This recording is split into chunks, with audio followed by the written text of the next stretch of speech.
That was actually really good. That was good, right? That was really good, actually. I wouldn't be able to do that. Yeah. That was actually really good. That'll be the start.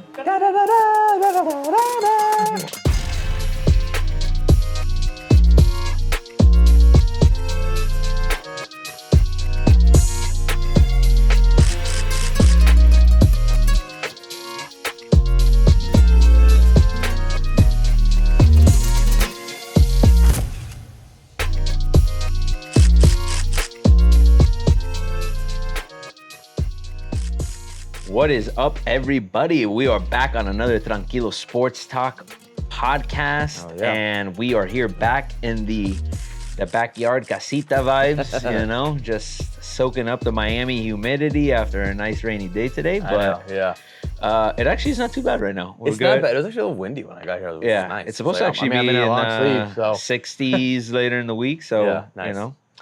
Soaking up a last bit of really hot weather. Perfect hockey weather. Yeah. We're a hockey town now. I think we're coming fresh off a nice dub. Yes. That I think the Panthers look dominant in. But we'll get into a little bit of Heat talk today before we'll start with some Panther talk, but we'll get into some Heat talk. Obviously, we're in the playoffs with the Heat. We got the draft coming up this week, so we're definitely going to talk some draft talk. Back in football, baby. And then we'll talk a little bit about the PGA, right? And obviously, there's a big signature event, and Scottie won again. And maybe a little Punta Cana recap in there, you know. Just have to talk about that a little bit. And, that's pretty much it. Big thing, obviously, is draft and playoffs right now, though. So let's talk about those gatos. Down in Sunrise. Yes. Before we do that, like, subscribe, comment. Make sure we do this in the beginning. Absolutely. But seriously, thank you. Yes, please do that. But yes, Gatos talk. That game one was awesome. It was. Game one was awesome. It's because, what I was telling people was that you needed to really take game one. Obviously, you want to take game one to put you in a nice position, but it's also because we're playing the Lightning. Obviously, that's You're our at biggest home. rival. You got to take care of. We've had their number this season. In the last 2 years, we've been better than them. They've still won 2 rings in the last 5 years. They know how to play playoff hockey. The last time we played them in the playoffs, they swept us. So it was very important to kind of get, that kind of like boogeyman off your shoulder for even if it's just game one, and hope you take that momentum with the rest of you. We are the better team. We are better than them. You could see it, especially in that first period. You saw it. Yeah. We pretty much flat out dominated that first period. They got a goal late on a bad just kind of break on a ricocheted off Bob. Yeah. But for the most part, we dominated that first period. There was in the first, I forget how many minutes, we had 9 shots on goal and they had 0. Yeah. 0. We came out hot. We came out firing, which is exactly how you want to do. We set the tone early.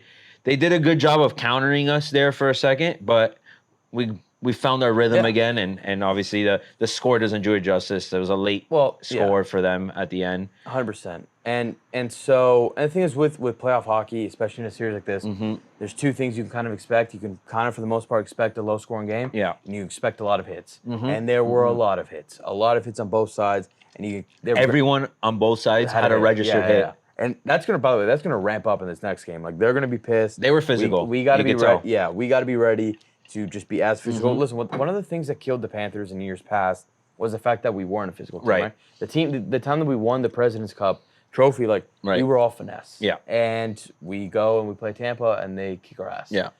So the thing that made last year's team so special, and what makes this year's team so special as well, is the fact of how physical they are. Yeah. They'll fight anybody. They'll get down and dirty with you. They don't care. They muck it up, which is what led us on that run and what's led us this year. And it's what's going to win you playoff hockey at the end exactly. of the day. You need that. And so that's why I love our chance, obviously, not only in this series. I mean, for us, it's really Stanley Cup or bust. Yeah. And it's like, made it again. Like, your team has never even won. Like, no, it's Stanley Cup or bust just because of how good this team is. We have all the pieces. As long as we stay healthy. Yeah, well, that's the key, because that's what killed us last year. Is that by the time we got to Stanley Cup, we were so. What's tough really about the East, because the East is stacked. Is not only stacked, but it's full of heavy hitters. You look at the top 3 teams in hits. It's us, Boston, and Toronto, all in the East. Yeah. And you still got Lightning as another one that are heavy hitters. So you got to survive the gauntlet and then get to a point where you're healthy enough to play, the Stanley Cup. But Yeah. I love our chances. I love our chances to make another run. It's going to be super hard. Probably even hard. It's going to be even harder than last year because last year we were the guys. We took out Boston, right? In Exactly. Crazy We have a target series, on our back. and then we were still hunting. Now we are being hunted by everybody else. They all hate us. Yep. And so you just got to be ready for that. It's a different aspect to it. But I think this team's really, really got what it takes. And and I think, by the time we're recording, we've won one. By the time this drops, we're going to be up 2-0. So next game's tomorrow. Next game's tomorrow, then And then Thursday. and then following game's Thursday. Yeah. Yeah, I mean, the good thing is you got a whole year of playoff experience now, as a team, right? Yeah. You made a great run last year. Unfortunately, just not healthy enough to kind of finish it off last year. Talent was definitely there, but we were just beat up. Yeah. And those things are going to happen. I mean, you want to be able to make it through these stretches of hockey. First series was a bloodbath against Boston, that we were able to obviously get through. But, that series honestly could have gone either way. Yeah. And whoever probably won that series was going to the Stanley Cup Finals. Obviously we made it, nasty, but Boston was probably going to be that team if we didn't beat them. So, we're capable of it. They know they're capable of it, and I think that's a big thing. But to your point, you have a target on your back. Boston, obviously, if you got to go through Boston, they look great in their first game, scoring 5 goals, right?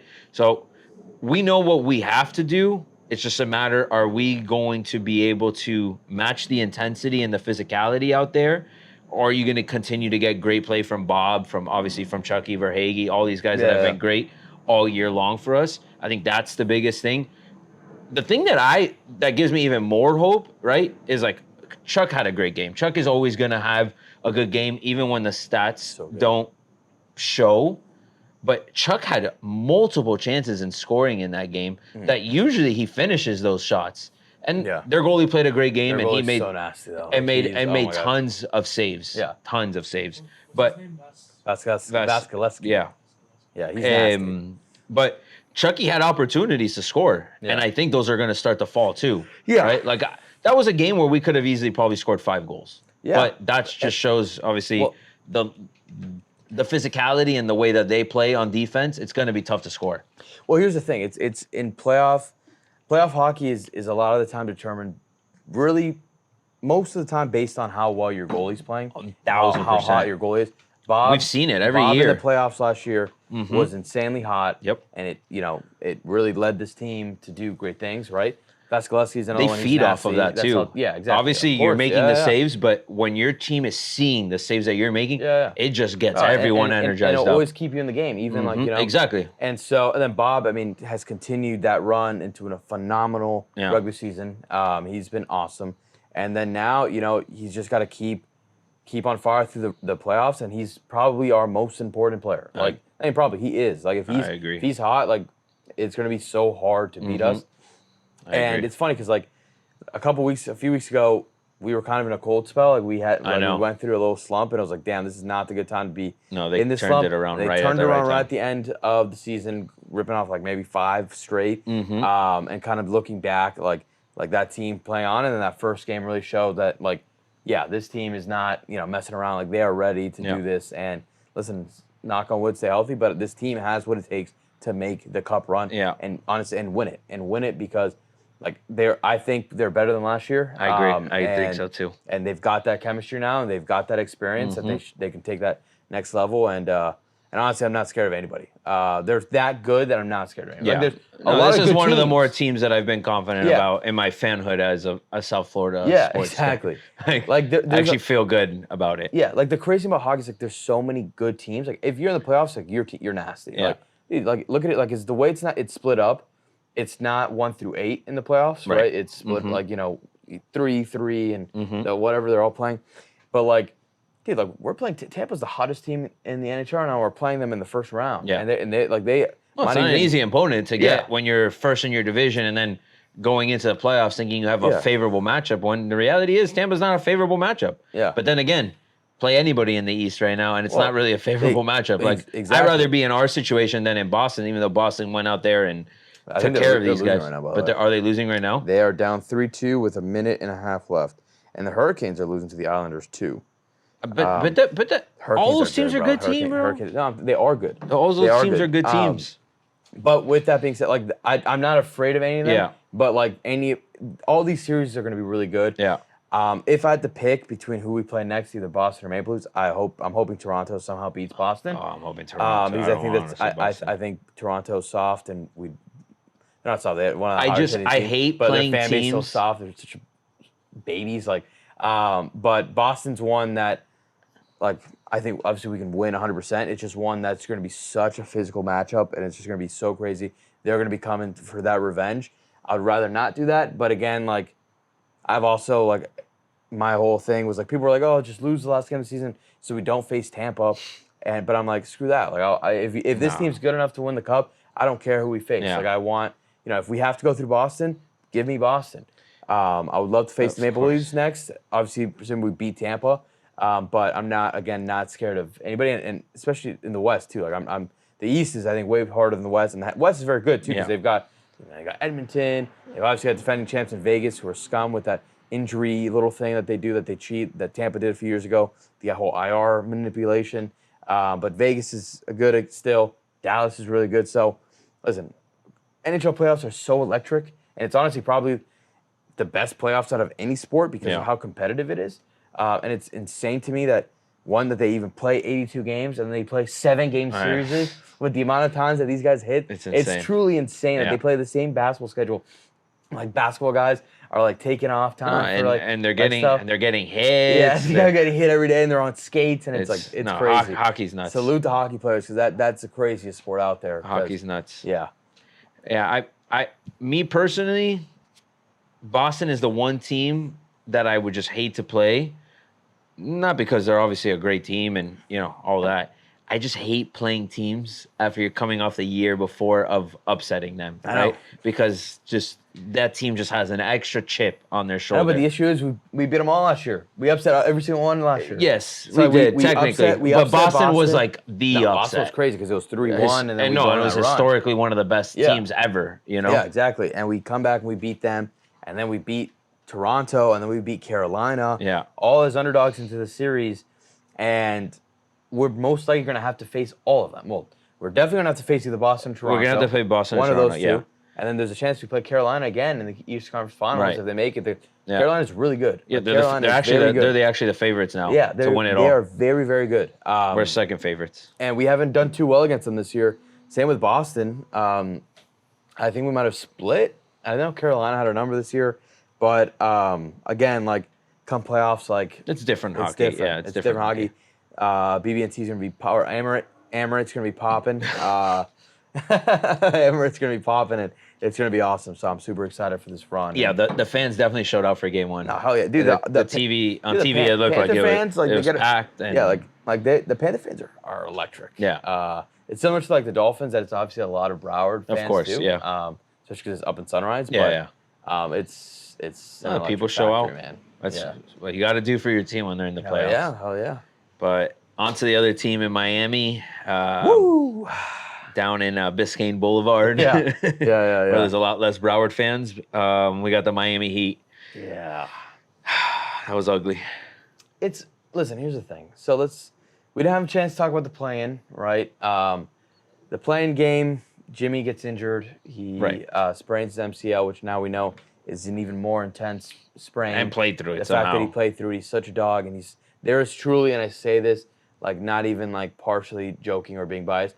There's honestly nobody I think that is more deserving than Jimmy Butler to win a ring, like in sports right now. Absolutely. It's insane, like what he's done for the Heat the last few years, and what honestly I truly think he could have done with this team again. Yeah. You saw it in that six. Like he looked. It's actually so funny because like the whole playoff Jimmy thing. Like he actually looked so much better in that first quarter of the 76 game than I'd seen him like all year. He just he literally turns on a different switch. Yeah, and he literally like again like by the way if he doesn't get injured, we 100% beat the Sixers. Yeah. And we'd be playing the Knicks right now, who I 100% think we'd beat, and we'd play the winner of the Bucks and Pacers, which is looking like the Bucks after game one. Who knows? But I liked like if our Jimmy stayed healthy, like I liked our chances. Terry would come back.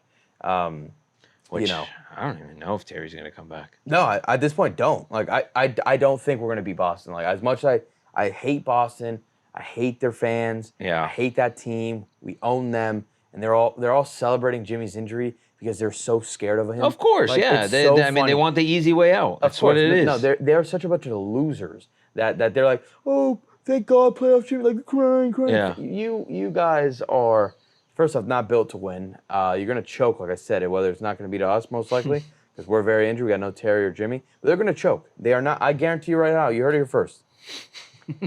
I'm not gonna say it because so far they've been so cold. But you know what I'm gonna say. Just look at me in the eyes and know what I'm gonna say.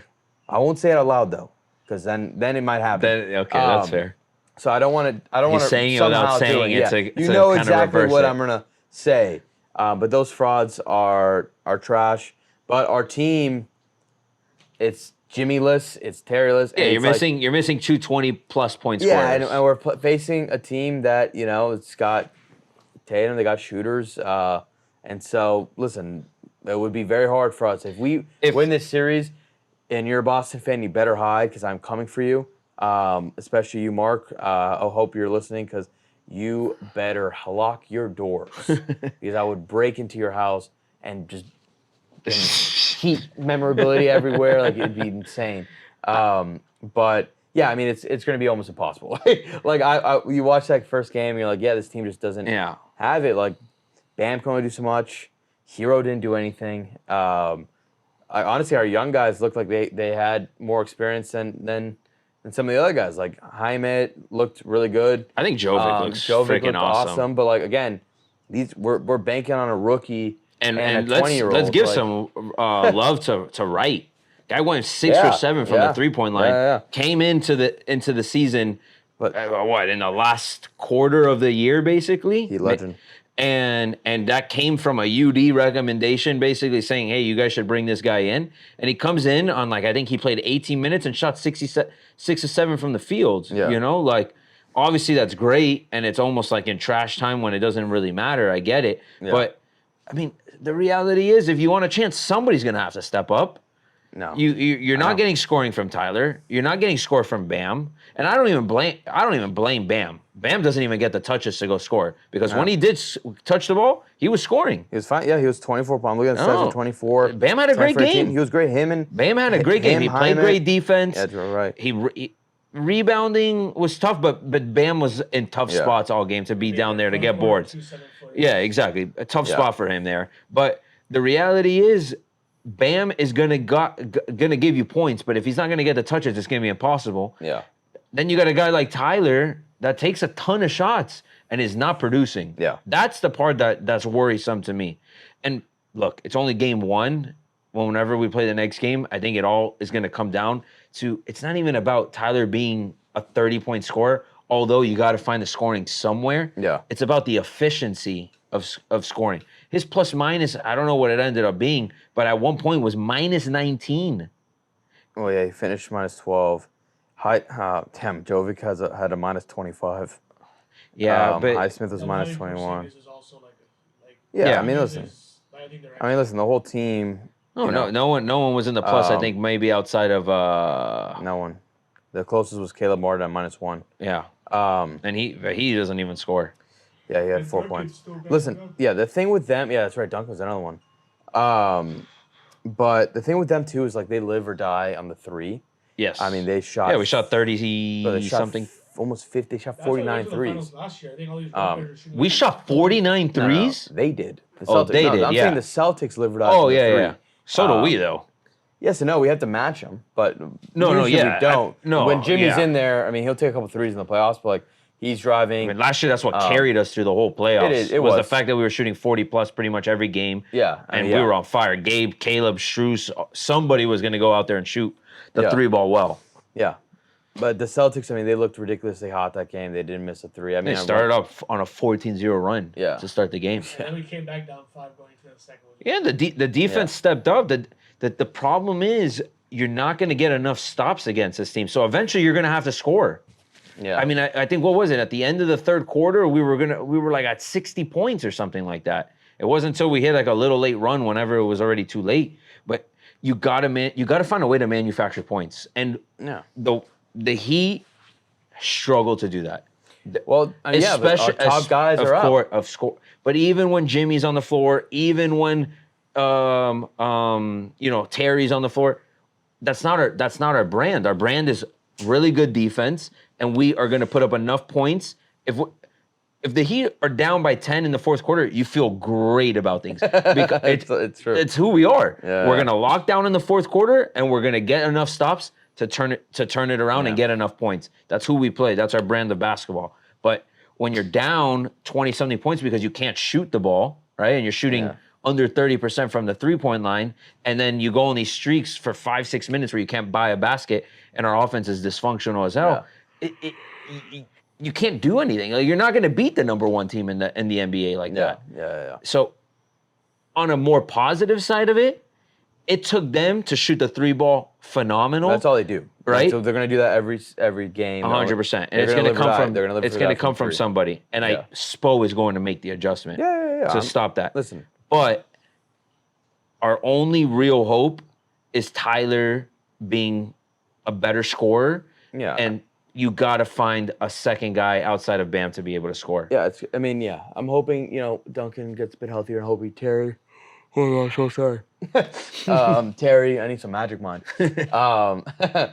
Terry come back, but it's going to be a huge uphill battle. It would be one of the crazier upsets. Last year was already a crazy enough upset, and this year without. Did we win game one last year against them? Yeah, we went up 3-0. Oh, that's right. Yeah, against them we won. And then we blew it to go to game 7. Yeah, we went to game 7. But yeah, we were up 3-0, and this team's better than last year. They got, like you said, Porzingis. No, yeah, they're definitely a better team. Drew Holiday. And so they're very good. But if Jimmy was playing, I will never doubt Jimmy Butler, and he literally would have somehow dropped 70 if he needed to. Like, he's that good. Mm-hmm. And so all you can hope is that, we've essentially our window with him. He's also getting hurt a lot too now. Yeah, and he's older come these now. times, it's tough to see. And the guy does everything right to take care of his body too. It's right when he got injured last year too. Yeah. But it's always on like a fluke. It's like he plays physical in the playoffs. That's what's going on. He's got body contact, random things. The ankle. Kelly Oubre fell on his knee. It's always like the most. It's just one of those things. Yeah. Like, it's not like non-contact. Yeah. Yeah.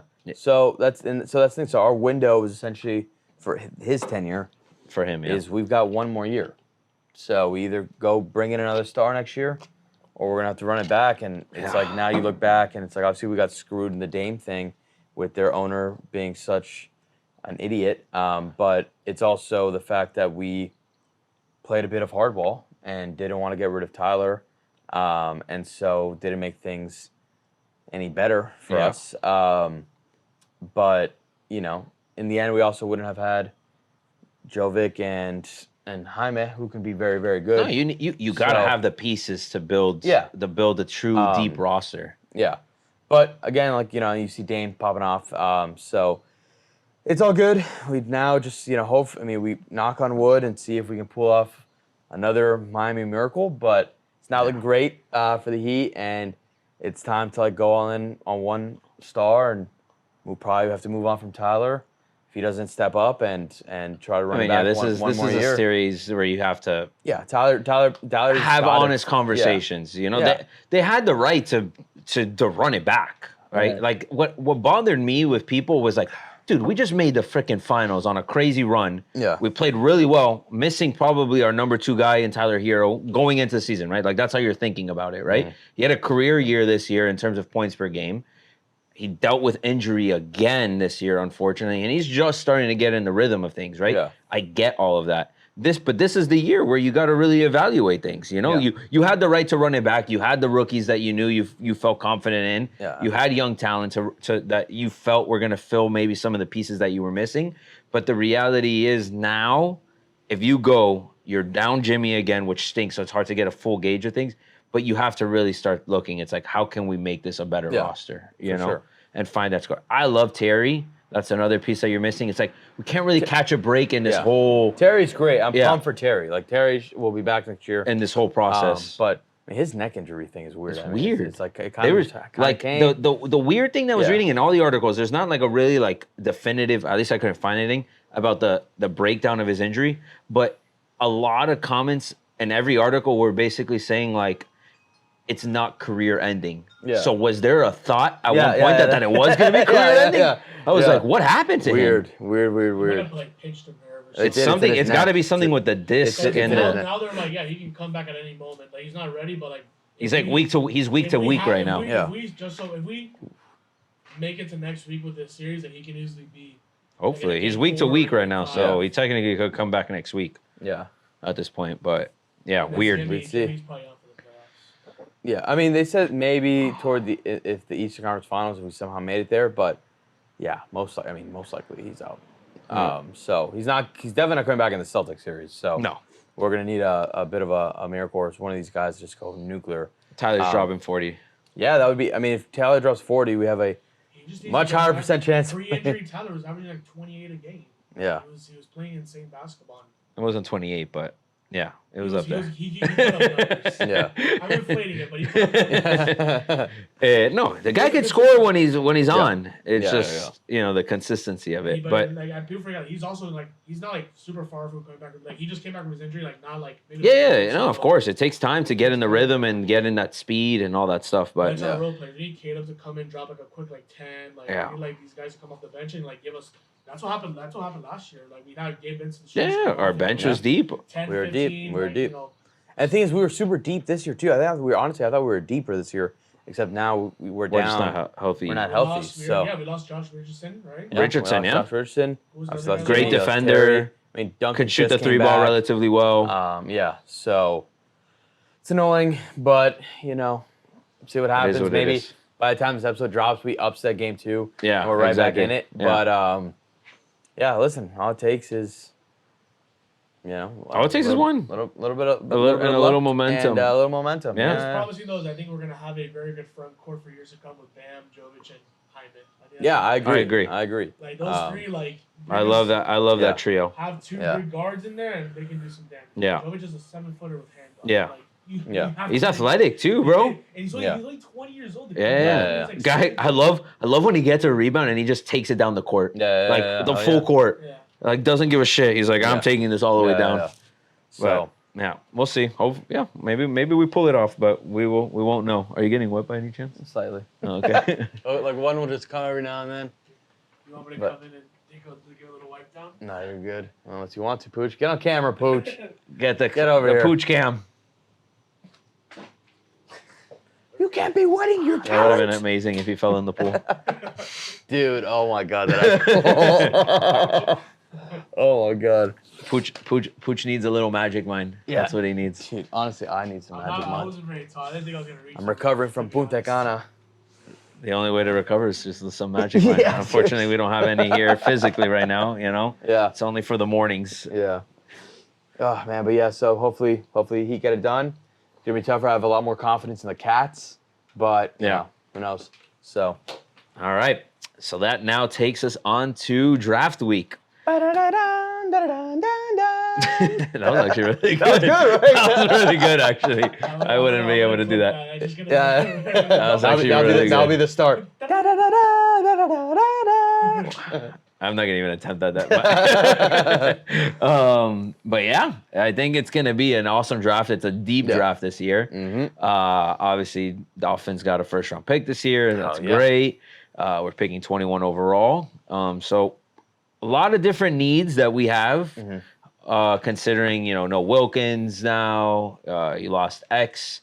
We made some replacements there, but we're still a little thin in the secondary between DB and safety. After losing, you lost Deshaun Elliott, you lost Brandon Jones, you made it up with Poyer, but you still need some depth there. And Hall. Yeah. Our starting DBs. We have Needham still. Nasty. Yes, and we still have Cater, right? We still got Cater. Yeah, we still got Cater and we still got Cam Smith. So no, we got guys, but I mean, imagine you're running a nickel, one guy goes down. You can never have too many corners. Exactly. Corners is a position you can never have. We just haven't historically drafted them well, you could say. I mean, X obviously was a great draft pick back in the day, but I mean, you went with Noah. That project didn't work out well, and it even felt like a stretch when it happened. It was like obviously a good athlete, right? Yeah. And I think they bank so much on his athleticism that they were going to be able to turn him into a corner, and it just never happened. And then you have Cam Smith, who hasn't really gotten a fair shot, right? So, I think the evolution of him could be a big thing. So it's like, do they bank on that and not really focus too much on the corner position? I think that's how you have to approach it, because you need depth at middle linebacker. You need depth on the D-line. You need depth at DN, right? Yeah. Considering no Bradley Chubb to start the year. Jalen Phillips, maybe. Probably not. But most likely not. Like, I just saved them for even a month in. Like, that's fine. Bradley Chubb for sure, no. Yeah. Jalen Phillips has a chance. I don't see it happening either. Yeah. But then who do you have there, right? You have Barrett, who you brought in, which I think is going to be a very low-key, freaking amazing signing. It's a great signing. But on the other side, Tart, we got another Panther. That's right. Tart, defensive tackle. That was a great signing. Very good. I'm telling you, he's very good. But yeah, the two positions of need, or I guess not just positions, but it's both lines, like O-line and D-line. You need a guard, right? specifically. Yes. O-line and D-line are positions that we need to fill, and it is a very, very deep O-line and D-line draft, which is great. That is good. It fares very well for us. Place to be. And so I like a lot of the moves that we made this offseason. Obviously we've lost some guys. I think we've made some really, really good additions, especially on the defensive side. Agreed. But it's time to, you really got to nail an offensive lineman. I personally believe in the first round, first or second, you got to hit one of those. If you go defensive line, whether it's an edge rusher or a defensive tackle in the first, and then you go O-lineman in the second, I'm totally cool with that too. But one of the first two has to be a lineman, in my opinion, just because, listen, our line, it was better last year than the year before. But a lot of it's smoke and mirrors. It's got a lot of holes, and because Tua gets the ball out so fast and the way the offense runs. And overall offense, So that's one thing. But it's got to be the main focus, because if we are, we'll obviously have to stick with a lot of the same offensive schemes, things like that.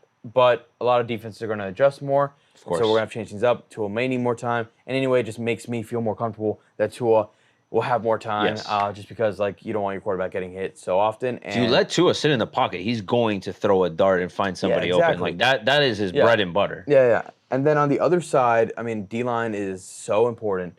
You see, last year when we were the hottest was when, you've got Phillips and Chubb and Wilkins, Sealer, all these guys making plays, making the opposing quarterback uncomfortable, and it's the most important part of defense. Obviously, DBs are incredibly important to our linebackers, but it sets, like you said, it sets the tone. It opens up so many opportunities, and it makes your defense. It could fill out a lot of holes when you've got guys like that. But so that's why I want to go just specifically those two. There's been a lot of murmurs, and I've been seeing a lot of people on this side that they want us to draft a wide receiver at 21. Yeah, I keep saying they want us to get the speedster. They want us to get the kid from Texas. The speedster, right? Yeah, Xavier Worthy. There's a lot of talk he's a beast that. and he's fast as crap, but isn't that technically a little bit of a reach at that number? Probably. His stock drew sped up. Yeah. He ran that. Right. Yeah. That's the reason John Ross went as high as he did too. The guy. Yeah. Right. You can't teach that. Speed. Especially now the new. Especially with Mike McDaniels. Yes. Well, so that's having a weapon like that can be insane. Yeah, it's crazy. But I just don't think we need another guy that can get jammed at the line, which is the reason that we lost a lot against City. Yeah, I don't necessarily want to go wide receiver in the first, but I was actually having this conversation with Cambo. Cambo's all in on the wide receiver on one. Because his whole defense was, we survived last year with this O-line in terms of the way that our offense is run. Like we said, it's a lot of quick plays, a lot of getting the ball out fast. If you add another weapon to it, our biggest weakness on the offense was our wide receiver 3.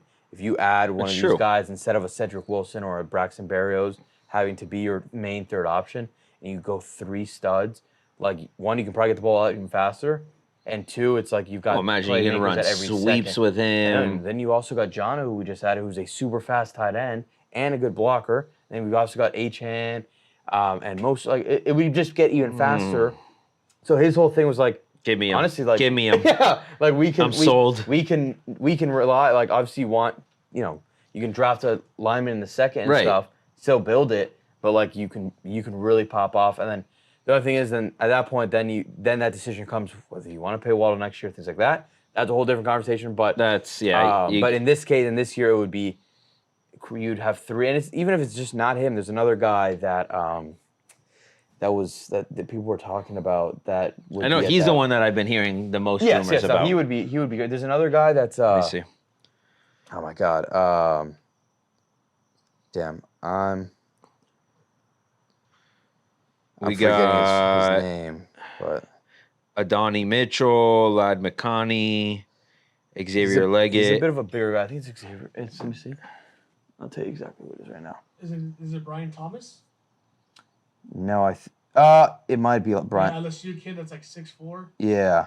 Yeah, that's a guy, but his stock is skyrocketed too. He might go like in the top 15 right now. Yeah, it's that guy was one of the other ones. Why? What do you run his 40 time in? It's not so much his 40 time. He's just size and athleticism. He was the number 2 over there with Neighbors. He's 6'4", 205. Yeah. I mean, the guy can practically be a tight end in the league. He's a 17th overall prospect. Yeah. But like he's a guy that people like. Depending on like how the draft is going, he's a guy that can go like top 15. Yeah. Before the combine, earlier on, like a lot of people had Miami take him 21, but now it's like the chance of us getting he's another one. Yeah. The same thing with the kid from Washington. I mean, he technically would be a good value based off. I mean, if you just look at if he's there at 21 rankings, he's the guy at 21 I would consider taking because dude, like having like that's what we're missing. That guy you just throw it up. Yeah, a big body, 100%. Like, dude, you see it last year. Like, some of these balls that threw to like get it out of the receivers. So, like, they give the receivers like a chance. It'll be too high. And like, bro, someone that's also could be sneaky. I mean, you're gonna hate this pick, and I'm a little biased, but Keon Coleman could fall at a great value there, and I think could be a sneaky good wide receiver 3, bro. I would take him in the second round. I wouldn't take. Not a first round pick. That's what I'm saying. Let him fall. Second, third round pick. If Keon Coleman's on the board and you have a chance to take him, I think you take him. He's 6'4", 215. Yeah, bro. He's big and he's that boy can get up there. Who's the guy that had no hands? No, that was the other one. That was the other big receiver we had. I remember during the FSU. Yeah, no. His hand. No. But that was a story of his career. Big body, he could get open, but he could not catch for crap. But Keon Coleman was the one that took the punt return against UM and basically balled out and literally single-handedly won that game for us. Yeah, he's a stud. So if he could fall at a second, third round pick, I think we'll end up drafting wide receiver somewhere. I don't know if it's going to be the first round pick. I think you have to. I'm not. It depends, I guess, who's there. Who's there though? Like no. I'm not talking about the first round. I'm saying we have to get a receiver. Yeah, we can. In those top 3 picks. Over 6'1". Yeah. How tall is the Texas kid that's running the 4.2? He just can't be that big. Whom? Xavier? No, he's 6'1", 172 though. He's 6'1". He's 6'1". But those football heights are a little. Yeah, no, he's probably 5'11". He's 5'11" and a half. Yeah, when I was doing and he reached 165 probably. In person, like, dude, you're not 6 feet because I'm looking at you right in the eye. And I'm 5'8". I'm barely 5'8". Yeah. I'm 5'7" and like 3.5 quarters. Yeah. So I don't know.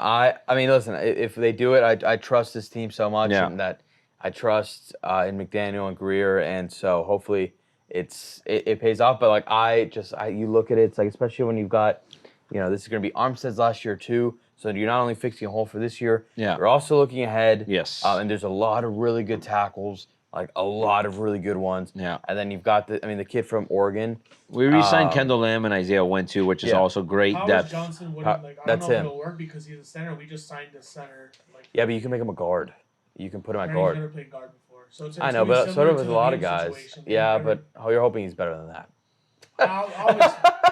Liam was supposed to be a stud coming out of college. I know, but this kid is such a freak. Games here and there, but dude, that guy didn't let up. But then again, we've also put Liam in some terrible situations. We put him at center when the guy had never played a center in his life. So I think where he can thrive is where we kind of need is put him at right guard as a backup. My dream pick is that kid from Washington, Troy. Yes. He's a guard tackle. That's the dream. That he is. I don't know if he'll make it. It would be. Hopefully, he makes it there. He would be. He's like the. I'm actually. Oh yeah, I mean, if he could fall there, then yes. But what's messed up is he's a guy. He's a number 1 ranked interior lineman. Yeah. He's a guy that's supposed to go like in the 1920 range. He's a Washington guy. Another guy I like a lot is I think his name is from Duke, Graham Bourne. Yes. And then another interior lineman. In our second round is Brandon Fisk from FSU, the D tackle. Yeah. A lot of people like him. Yeah, that's people are what very high on him. I want to either go O-line, D-line first two, or swap it. That's why I want my first they two. like the kid from Illinois. Yeah. And Murphy. Newton and Murphy. From Illinois, yeah, Newton. And then Byron Murphy's the one that I think he tested insane at the combine. Yeah. He was a stud. Those would be, I'm good with any of those, Pooch. Like, that's where I would go. If I was making it is a very deep draft though. Like you just kind of look at. That's why, and I can see the Finns making a move, like trade wise. I could see us trading down. Us moving around. I could see us. I don't know. I could see us trading up. Really? Maybe not in the first, but I could see us trading up in the second. In the second, yes, maybe. If there's a guy that we love and we want to go, but I could see us trading down in the first with the intent of stacking up on another second or third round pick, right? So because it's so deep that maybe you go back to back in the second or the third round and get the guys that you want. Yeah, that's what I can see us maybe kind of. Like plus, we got a bunch of conditionals this year and next year. Not this year, next year. But we have at least one conditional this year. Are you sure? None this year, no. Damn, I thought we didn't have any contract guys like that. I'm pretty sure we had a conditional this year. I think that we took high that was still on the team. Damn. Let me just do a the little. trade I saw was with the Commanders that they wanted to take a QB or they wanted to take a tackle to protect whatever QB they take. Yeah. They take our pick, we give them a first and a fifth, and we take their 2 second rounders. I think they pick like 33 and like 35. So we'd have 3 second round picks. Yeah, and 2 very early. Like we'd have 3 top 50 players essentially. Because they don't pick like late, they pick like 30, like in the 30s. Which is essentially like early. Yeah, it's right there. Yeah. So that's one trade I saw. Which I wouldn't mind doing that either. If we don't see anyone there, that's like they're like it's a good pick, but it's not like an insane pick. Like dude, give me 2 early second rounders. Yeah. I'd be off. Why do we have a Chicago pick in the 6th round? Why do we? Yeah. What is that from? The Jakeem Grant trade. No way. Yeah, that random 2025 pick. Didn't we trade running back to them? Didn't we trade? No, we traded. Did we get a pick for Chase Claypool? No. We might have. Oh, you know what? That might be it. It was a Chase Claypool. It was a Claypool. We might have traded. Yeah. It was. Yeah, we fleeced them. That's we got a pick. That's a fucking win in my book. Yeah, honestly. They just wanted him off the roster. Yeah, they wanted him gone. Stinks. He's a freaking. Isn't he playing like Canada or XFL now or something? 6'5". Yeah, I don't know what happened there. I don't know, but I don't know. I could see us definitely moving though. I definitely could see us moving. There's so many factors there that go into draft day, but I could see us moving. I could definitely see, like you said, up or down. I think it's more the down, so we can maybe get another pick. Listen, we gotta hit this. We gotta hit this draft like home run. Oh, of course. And obviously, you want to hit every draft that's home run. But we've drafted well in the past. We've drafted well the last few years. Yes, I know. It was just put us in this position, We gotta follow whatever the Lions are doing because the Lions have drafted amazing. And there's been they've drafted well. The Jets have drafted well too, bro. The thing with the Lions is that people bashed their draft last year. Like, what is this guy doing taking a running back? Oh yeah, he just got David Montgomery and his tight end, yada. And it ended up working out so well for them, which is crazy. It doesn't always happen like that, but like it worked out really well for them. And yeah, they got some dogs, and like we need some dogs. I remember I wanted Sam Laporta so bad last year. Sam Laporta's sick. Took him, and I was like, fuck. Yeah. But yeah, let's see. You know what's very interesting to me? We haven't done Tua yet. Oh, but we knew that wasn't going to happen until later in the offseason. I don't know. Oh my God! I don't know. No. So what? You thinking we're going to draft a quarterback? With the first pick in the NFL draft, the Dolphins have traded and are taking Caleb Williams. No. No, I don't think we're going to trade him. But I'm just saying, like. Do you think we draft a quarterback? No. If we do, it'd be late round, like 5th or 6th. I think we're going to take Joe Milton in the 6th round. I can honestly, I can see that. Who? That guy from Tennessee. Yeah. Oh, the Tennessee kid. Yeah. But the kid has bomb of an arm. He's bomb an arm. He's athletic. Yeah. I wouldn't mind that. Like taking a 6th round flyer is good. You waste one of your early day picks on this. Yes, that's what I'm saying. It's got to be your window is your window right now. It'd be a waste not to be pissed. But if you're also not sending a great message. Yeah. No. The message is. If we were like, hey, we believe in you, but we don't believe in you that much. If we draft a quarterback in the first 3 rounds, we're not signing Tua. Yeah, like I'm saying that right now. Like if we're drafting a quarterback in the first 3 rounds, it's because we're not signing Tua. Okay, but how can Greer speak out of both sides of his mouth if he were to do that?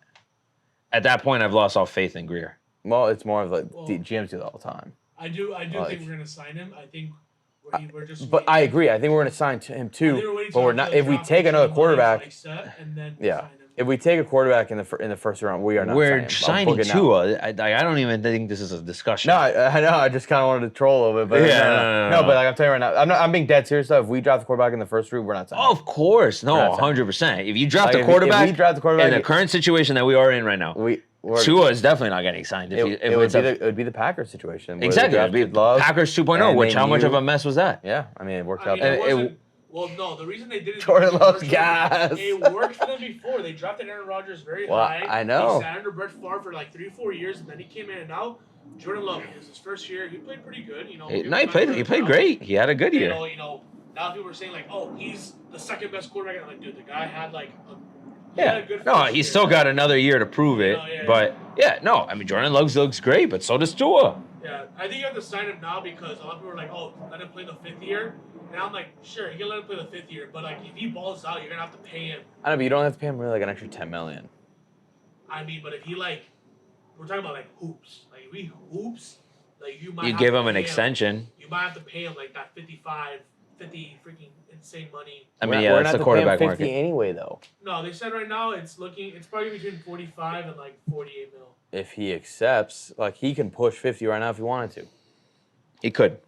So he has the case to make. There's not much more further we can go. And it won't be coming from him. It'll be coming from his agent. Yeah, exactly. That's what I'm saying. The agent's going to always push him more because he can get more. Exactly. That represents Christian Wilkins, and he got Christian Wilkins freaking 30 mil. It's Rock Nation. I think it's Rock Nation Sports, I think. Athletes First. Or Athletes First, yeah. It's the same one Vaughn's a part of, actually. Athletes First. Rock Nation is Bradley Chubb. Yeah. So, I can see them 5th option. I don't think it's the worst case in the world. They were never gonna the contract was never gonna be signed to at this point. It was never even a thought. They're gonna pay him. But I'm just saying that was never gonna it was never gonna happen now. That's all I'm gonna say. It could have. Everyone else got paid. Listen, Tua slimmed down. He's gonna run for 500 yards this year. He's looking good. I was watching one of the initial camp videos, but. He lost weight. He did. He's definitely lost weight. Dude, now we'll never know what the body looks like because he's very like we don't know if he's like freaking. For all we know, he's freaking chiseled. For all we know. I know. He hasn't been working with Perform. He does conditioning with Perform. Yeah, he's doing the conditioning, I guess, with him. Yeah. But he's now with the QB coach. Which is fine. Like, spending more time with him. That's what I want. I want him to spend all his time with that guy. Yeah. Learn how to play QB with Who is the guy? Is the guy who did? I forgot his name. He trained Drew Brees, which is like. Got you. He also did. He also did Burrow. And if you want any if. I mean, yes. Drew Brees, no, it's Drew Brees. Let him be Drew Brees. Yeah, that's exactly who I want him to be. You got to build the offensive line to make Drew Brees work, though. All right, his name is. More than 2 seconds. That's what I'm saying. Nick Hicks. That's where Tua's going to thrive, because you cannot blame Tua on the fact that defenses just knew that he's going to get the ball out of his hand in 2 seconds and just be in your spot. That was the way, and it worked in the second half of the season because defenses knew where we were going to go with the ball. Tua just didn't have the time, so he knew that, and he knew that my job is to get the ball out within 2 seconds so that we give ourselves the best chance. And he was going to do that, and he was going to throw tight windows, and he could fit it in there, but sometimes you can't because it's just there's no window. I really wouldn't be mad that the first 3 picks of the Dolphins are old linemen. I wouldn't be mad either. I wouldn't be mad at that at all. Just strengthen our biggest Just go and hit on 2 of the 3 of them, and I'll be happy. Know it's happened every single year. We are going to lose at least 2 or 3 old linemen throughout the season. It happens every year. I don't know why it's for us. I mean, it happens. It happens to everybody. For us, but they're we just feel it more. Like, they're catastrophic injuries. They're like a torn ACL, a torn Achilles. I mean, we lost. Yeah. I mean, our O-line right now looks solid outside that right guard position. If you fall that in, our O-line looks good. Isaiah Wynn is going to be a great left guard for us. He was great. He was great, but yes, exactly. You need the depth. Lamb, which I love. 100%. I love both of those guys coming back. I mean, you also got to bank on Armstead only playing 12 games max. That, and then, we have a new center. What does that dynamic look like? That doesn't just happen magically overnight. I mean, people speak very highly about him, but he's got to build a chemistry with Tua, learn the offense. I mean, we run a very different style offense. Can play guard and we get the working guy under center. Who knows? I mean, that's one thing Mike McDaniels will do is he'll put people where he will put them in a position where they'll succeed. Powers is stuck his gun. He might go I think he's going to go 17 to the Steelers, 17 or 18. The Steelers are 20th right before us. I think he's going to be. But I was listening to a podcast before that says that the Steelers would actually take if this guy drops. That's the guy for the wide receiver, not from Texas though. The 6'4" guy Thomas. They take him because they also just traded Deontay Johnson. Yeah. So they don't have any other receiver outside of Pickens. They can see them upgrading there. So the Steelers can be sneaky, bro. The Steelers might be a pretty good. The Steelers improved a lot. No, yeah, really they definitely could be sneaky. I still think it's so weird that they got 2 quarterbacks, but whatever works. It makes sense. Got traded. Zach Wilson, where did he go? Denver. To Denver. I don't know what the hell Denver's doing. Denver's gonna be another joke crazy? this year. Half of the guys getting drafted are the same age as Zach Wilson. I think Bo Nix and Michael Penix are both 24 years old. Yeah, that's why. Yeah, I mean Penix. Honestly, I think Penix and Bo Nix go late first, early second. Oh wow. What? No, that my boy sent me like his mock draft, and he has the Dolphins trading down to the Packers, and the Packers taking Cooper DeJean from cornerback from Iowa. Yeah. He's the white cornerback. That's right. Yeah. So he has the Packers trading up to get him at 21, and then us taking the 25th pick and taking what does it say? Jackson Powers Johnson from Oregon. He won't be there. He won't be there. He won't be there. Yeah. That'd be a dream. But no, he won't be there. But At that's 25. the guy I want at 21. Yeah. That's who I want at 21. That's my guy. Powers. I think realistically it's going to be I would want the Washington. I'll take. Yeah, he could be there. The Washington, I mean, it's going to be a complete luck. Yeah, I'll take Fatano. I'll take Powers Johnson. I'll take Barden. Honestly, the more I've thought about it, I might even take the Texas kid. Murphy? Oh God, Murphy. Yeah, he has Xavier Worthy going to the Chiefs at 32. What? Yeah. I mean, dude, they have to replace Rashid Rice. Yeah, I know. God knows what the hell's gonna happen to that kid. Yeah, which is crazy because he's so good. Well, he's so good. He's good. I hope they don't do it. Yeah. You got any questions from? Yeah. Well, we answered one of them with the quarterback. If the Dolphins are going to take a quarterback. No, I don't think. I got more golf questions than actually draft questions. I have questions. Questions from the audience. Wait, didn't we say we wanted to go on live? Yeah, and see what people wanted. Yeah. All right. Let me do that. Well, if we're gonna go live, we should probably answer. Oh, I guess Pooch, you got a question. Wait. Yeah, but let people trickle in, and then Pooch can go on.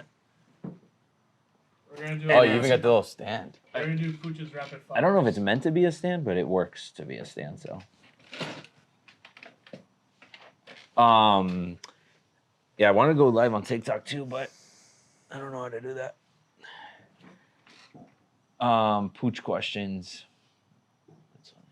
Right. I'll wait for some people to come in. Let's cook. But how many quarterbacks do you think go in the first round? I think 5 at least. 5 QBs?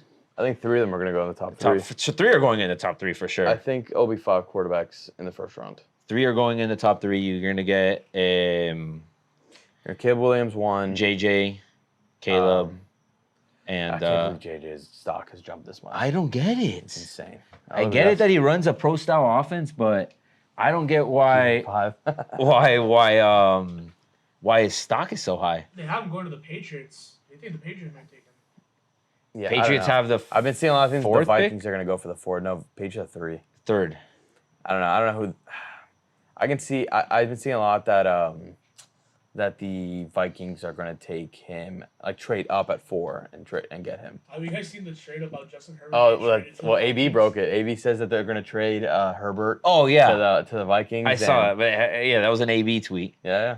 Listen, CTESPN has been on. Yeah, he had Tyreek on his podcast the other day. That's probably wild.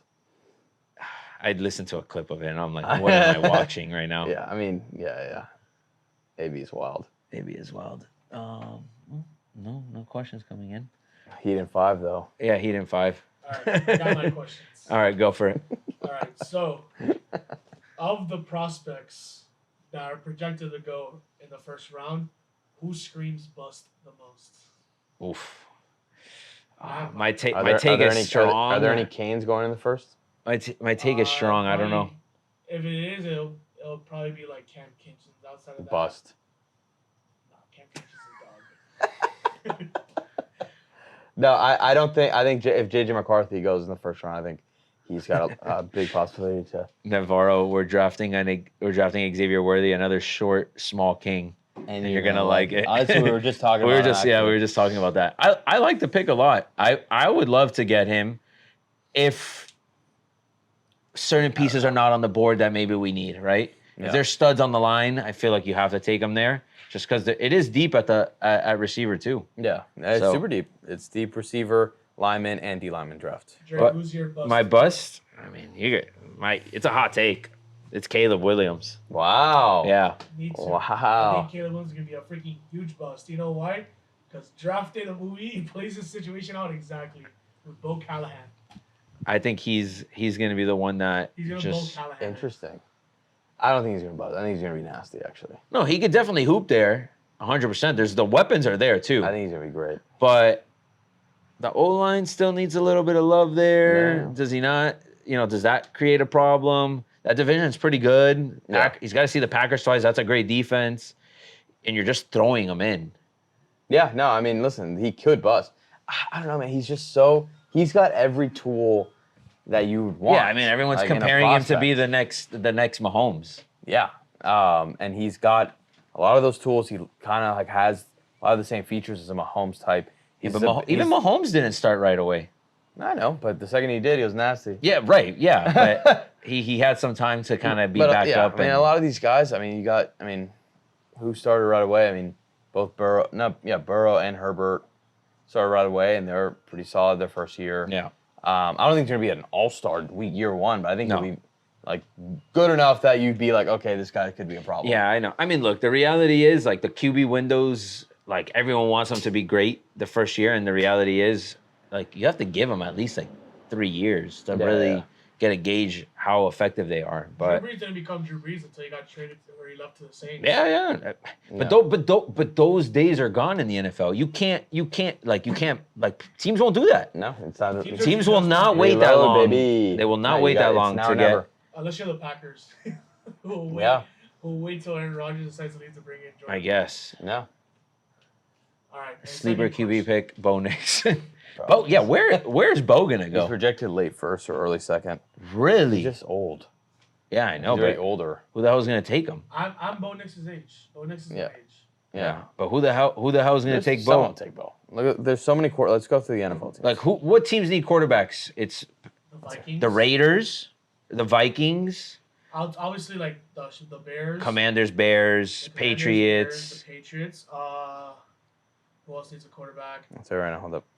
I mean, I wouldn't be surprised if the Jets maybe pick a quarterback. I mean, Aaron Rodgers doesn't have much left. 100%. I don't know if they take a first rounder. Not in the first, but maybe second rounder. Yeah. Or maybe they go, bro. If they have there's a nasty prospect. Vegas, Denver. I can see New York taking the Patriots. Patriots, yeah. The maybe not first round, but I can see the Rams taking one too. Stafford's probably gonna retire soon. Maybe not in the first, but Minnesota, Chicago, Atlanta just got theirs. The Giants could. The Bucks could, but maybe not first. They just signed Baker. They gave Baker a nice chunk of change. Washington, but take a quarterback overall. Like, bring somebody in. Oh, we got another question. No, it's Mo. He goes, "What's up? What's up, Tranquilo crew? Hyped to see you guys on the Icon of the Seas." Are you guys going on the Icon? He's going on the Icon. Oh, nice. we gotta record a pod from the Icon one day. That'd be sick. I mean, me and Hobby. That would be sick. But yeah, I mean, I guess there's a decent amount of QB need out there. Yeah. There's always QB need. It's so crazy. He'll be taken. I mean, I don't know. I can see him going second, falling even possibly to third. But it's not that deep this year. The running back class. I don't think. You know who the number one guy is? Benson, right? Yeah, from FSU. And he's projected to go He's the 63rd overall prospect. So imagine. At least, it's like late second, third round. Yeah. No, right. That's the one thing in this class that's not very deep. I mean, you had the Texas kid that got hurt. He was supposed to be a stud. Yeah. But he's he's coming off an injury, so I think his it's been a draft while stock's since up. Giants been like a stud running back in a class. Like I feel like the last few years. Jonathan Taylor was probably one of the last ones. Bijan was last year. Bijan, yeah. No, I'm talking about before last year. Oh no, before that, I mean. Yeah. But I feel like there's always been like a solid running back that maybe late. Yeah, there's always a guy. Yeah. And not this year though. Not this year. Running backs. It's thin. But also the whole like stigma on running backs has changed. It's just you're getting a solid guy like Raheem Mostert is just at 31, like just put up numbers like it's crazy. But then we also got Achane because so he's it's like Achane bulking up to like 210. The guy dude, he looks big. Yeah. But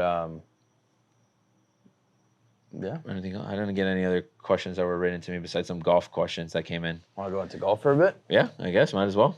Yeah, let's talk some golf. My nemesis just keeps winning and winning. And the questions are about your boy. Oh, are they? Yeah. No, what are the questions, Timmy? So question 1 is Scottie's run, a Tiger-esque run? It's not. Here's my thing with Scottie that I will say, outside of the fact that Frank Gore Jr.'s in this draft class world. I'll say this about Scottie in that he's on an insane tear. He's very impressive. Obviously, he's the best in the world right now. It's insane the type of run that he's on. But no, he's not on a Tiger run. He's not on anything that's like not been seen before in terms of like there's been so many next Tigers, and they've all fallen out. If Scottie's here doing this, Rory, dude, Rory. I saw a thing the other day. So if Rory's in the same time span of not even from, I think it was like either first 3 years or like whatever the 3 years that Scottie's been on this run, right? Compared to Rory's and Rahm's, and this was before this week. I don't know how different it is now, but Rory has more majors. Rory had more wins. Rahm had like better like stats or whatever. Rahm's run Scottie was better in different things.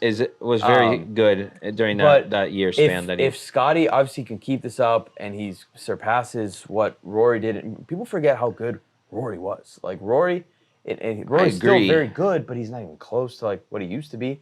Like if Scottie also, by the way, Scottie's been good though for the last 2 years. It's not like this is just a this year thing. But the thing he's won Player of the Year 2 years in a row. Rigged last year, but anyway, Scottie is only good from January to April.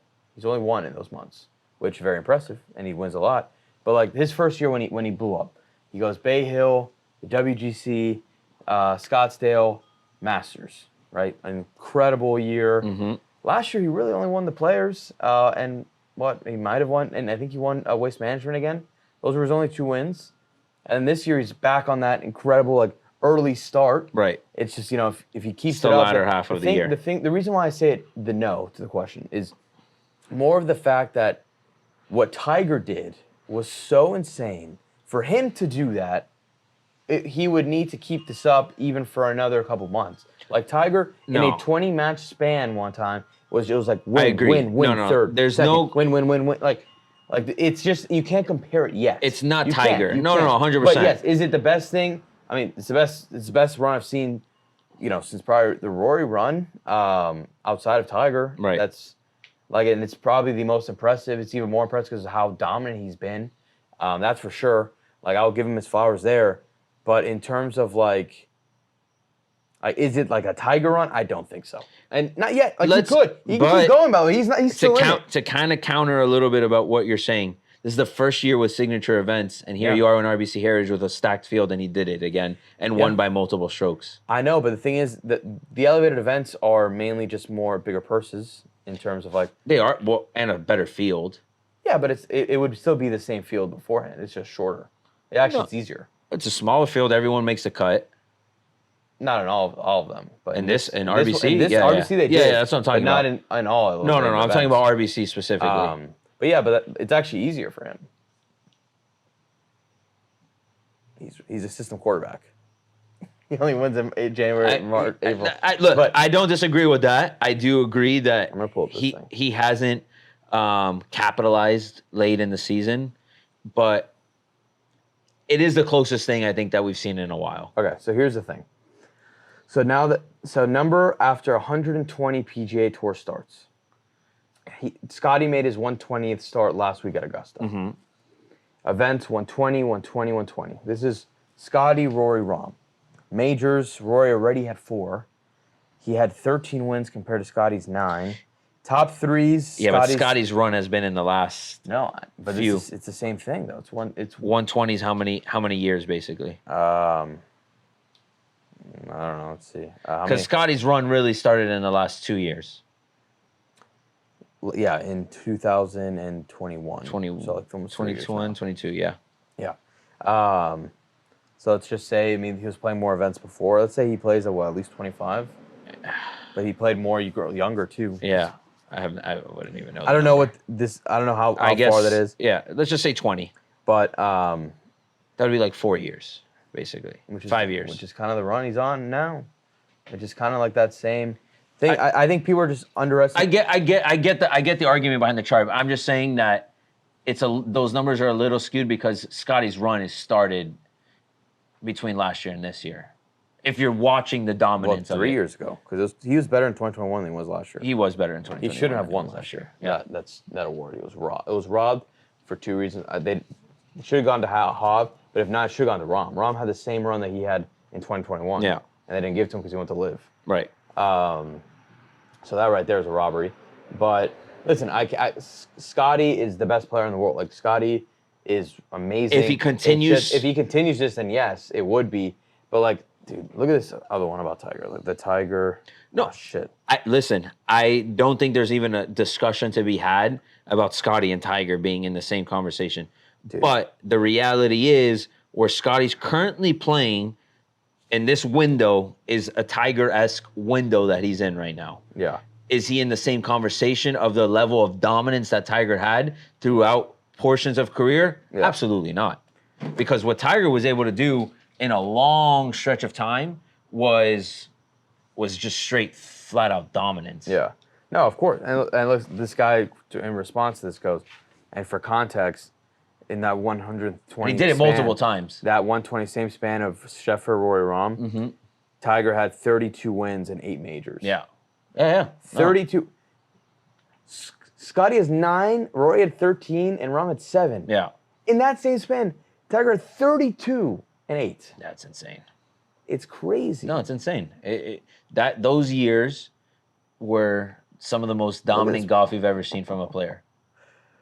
128 majors, 34 wins, that's crazy. 54 top threes, dude. Yeah, and the crazy part is the money. Yeah, I know. The money thing's insane. Would be fucking. Oh, look how much Scott's already at. This was up until last week, 57.7 million. But imagine he would have significantly higher dollars. They did a thing that if Tiger played this, if Tiger won on his. I saw that. It was like equivalent to like $90 million, and he made 1.3 or something that year. It was insane. The purses were wildly low. Yeah. I think he won. I think his highest winning was like $750K or 1.2 million, something like that. Something outlandish. Dude, but yeah. So the Tiger, I stopped comparing him to Tiger. He's amazing. He's the best player right now. His run is not a Tiger run, not yet, unless he keeps this up. It is a Tiger run in the span of when it started to where it is right now, but it's not a Tiger run in terms of the full comparison of what Tiger actually accomplished throughout a whole year. Not in that same run, though. Yeah, but again, those numbers are skewed. What numbers? Scottie wasn't at the level of dominance in over the last 120 events. Like the run of a January to April, dude, there's a run that Tiger went on and he won like 6 in a row. Okay. I mean, that's exactly where Scottie's pacing right now. This guy's done 4, but that's exactly where Scottie's pacing right now. This guy's won 6 in a row, would go second, and won 6 in a row. It's the current one that he's on right now. Yes. I think that's. Listen, we'll see if he keeps it up. Yeah, he's got system golfer. He's got a ton of work to do to be able to hit that. He's got a ton to do to get to that point. He's nowhere near that, and I think plenty more Scottie has to do to get there. Yeah. My next question is, who is going to be the one to contend against Scottie at this point? Victor Hovland. Realistically, right now, it's the one that's got the best chance in terms of if we're talking just majors. Say it. Oh my God, you're gonna say Heath is off. not to Hidekala, even though he's playing so well. He's playing fucking lights out. He's playing so well. He would have won this weekend if it wasn't for Scottie. Yes, he's playing very well. But like in terms of like majors, when all these guys are in it, it's the Brookses, the Brysons, the Roms. And then, I mean, Wyndham Clark's was terrible at the Masters, but he's still Wyndham's sneaky. Wyndham's sneaky. Yeah, he's playing really well this year. I mean, Rory. Everyone knows I hate Rory, but Rory's still, he's good enough to beat Scottie in an event. But and he's just kind of hanging around. Do it. No, he didn't actually even win an event last year. Honestly, scratch Rory stinks. No, but he's playing better golf though. I mean, he smacks the ball. Like, he's not. Great he's still, not at the top of leaderboards, but he's there. And he had like one blow. I know that's exactly that's kind of the problem. He can't put this 4 rounds together. Tranquilo. I can beat Scottie when he's a kid. I can beat Scottie if he gives me 10. That's actually a good point. The whole thing, like, Scottie's about to have a kid. That could derail his momentum. Well, this is the best time to jump on the PGA Championship futures, right? Because they're also juiced because of Scottie. And the second that he says he's out, everyone will readjust to that. So if you got a guy that you want to take and jump on, I would do it now. That's a good banking point. on the fact that Scottie won't be there. Yeah. Because if he doesn't go there, then all of them will skyrocket. Yeah, that's a good point. You heard it here first. Yeah. But yeah, I agree. When Scottie is a kid and he isn't able to play for like at least 2 weeks. At least. Who says you can't bring the newborn? Dude, I would have loved to see him leave them out. Like that is a good point too by Fern. Morikawa has been on a yes, heater. Morikawa is playing good golf. He played well in the Masters too. He's another one. People forget how that run that Maury went a few years ago. Even when he was been runs of good golf, 100%. He plummeted, and then now he's starting to look better like himself again. When you think about the game of golf, when you're on, you're on. And it's just being. It's the duration of how long can you be on. Tiger exactly. Like how long he did exactly. And Maury is on a heater right now. Maury is on a heater. Not as much as my boy Thigala, but that's a different story. Thigala's got to win, bro. At this point, he's got to win one. He's got to win. He's still young. He should win one this year. The guy can't give that guy a break. He's been great. But like I think he will win one this year. It's just he's due. I mean, he'll have to win one. That's Jesus Christ. Scottie, isn't it? Yeah, exactly. That's the problem. It's Scottie. Trying to think. This guy could have gone out there and won a nice little purse. Oh, who's playing really well actually? Xander too. Xander is playing really well. He's a choke artist. No, he just can't win. Let's talk about Xander. He's so good. Xander always plays well. Always. He can't win. Well, he's the second best golfer this year on the PGA Tour. Like in terms of like his stats and like. I don't know what it is though. But he just can't. He can't win. It's the putting sometimes goes kind of cold for him, but he can't. Yeah, he can't win. I root for him, man. Cantley's another one who's Kenley's always but those guys are always good. Homa's always is also playing obviously really well too. It's a lot of golf they're playing right now. I'd say Xander and probably Wyndham Clark are the two, three. Those guys. And on tour this season, I'd probably say. Like when you're not playing against like guys. You'll see the majors. Yeah, like the Roms and stuff. Like Rom would be obviously his number one competitor, like in terms of like. He would, but even Rom doesn't seem to be playing great golf right now. Yeah, I know, I agree. But that's Rom would be that guy. Like Cam Smith's awesome. It's just so hard to gauge those guys because you don't see them play anymore. Yeah. So it's like you don't really know how much of a contention they can be in. I mean, Scottie's clearly still that guy. Bryson winning at Bethpage. Xander's a choke artist. Xander, yeah. He is. He is a choke artist. Bryson winning at Bethpage. Listen, Bryson's due. I will say that. Not only is due, Bryson's like playing the best golf he's played in a long time. Yeah. Bryson is. I mean, that Masters day one, he was killing it. It's just the rest of the tournament, he kind of just like he never really blew up, but like he couldn't continue it. I don't know why I had this just random thought in my head, which is why I was laughing. That if Bryson and Scottie go into a playoff, they shouldn't play a hole. They should just have like a boxing match on the 18th green. He beat the shit out of Scottie. But no, Bryson's another one, man. Bryson's killing it right now. Yeah.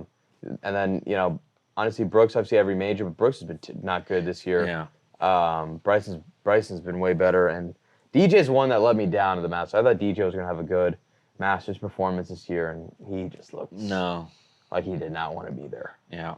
So it's tough.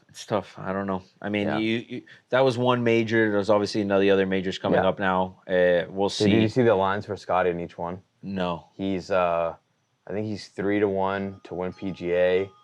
He might be 2-1 or something crazy Holy like that. Cow. Like, and then he's like 6-1 to win all four. Like something crazy. Maybe 60-1. 60-1 to win all four. I was gonna say, but which is still insane. Like, still insane. To win all four crazy. is nuts. Tiger, if he wants to go on the Tiger run. He's gonna have to do Have that. to win all four. How about this? Is the field now just more competitive that it's just that much harder to do that? Not to take anything away from Tiger. It's the same. I mean, it's different than the Jordan argument because Jordan played a lot longer ago, and Tiger's still technically like he made his run, and his peak was the 2010s, but even still won afterward. Right. But I don't think so. I mean, there's different things now. What's really the difference now and back then is the type of technology that these guys have. Right. Obviously, a lot of guys are hitting it further now too, but it's a lot of like the technology not only with your swing, but with the type of equipment that they have now and the type of clubs that they're making. Like, it's different, but the field is weak because of LIV. Yes and no. Yeah. Yes and no. It is. It is, yes, because it gives you the opportunity of some of these other guys, but it is objectively weaker, like because of LIV. But it's still like if you're comparing it, the number of stars has also risen than what it was back then. But it's still like it's just different times. But like Tiger in his prime, I think would still be maybe he would have. I don't know. Maybe I don't know. You can't really say that. Yeah, it's impossible to tell. He was so good. Like he can probably do the same thing now. Yeah. Look who just joined. Our boy Jorge Pola. Boo. We already talked your Penix pick. I actually want to hear from Bobby. Hey, Bobby, Pola says the Dolphins should draft Penix if you want to type something in there. But yeah, so I think that's we'll see, wait and see, and I agree. Like, let's see what happens. Yeah, it's just the argument will only grow as Scottie continues to play that same type of golf. Yeah. But hold them on. But yeah, I think as long as Scottie continues to be that guy, I don't think the argument is just going to continue to grow. That's just the thing. We will see. All right. Well, that about wraps it up for tonight. Thanks for everyone that joined on the live.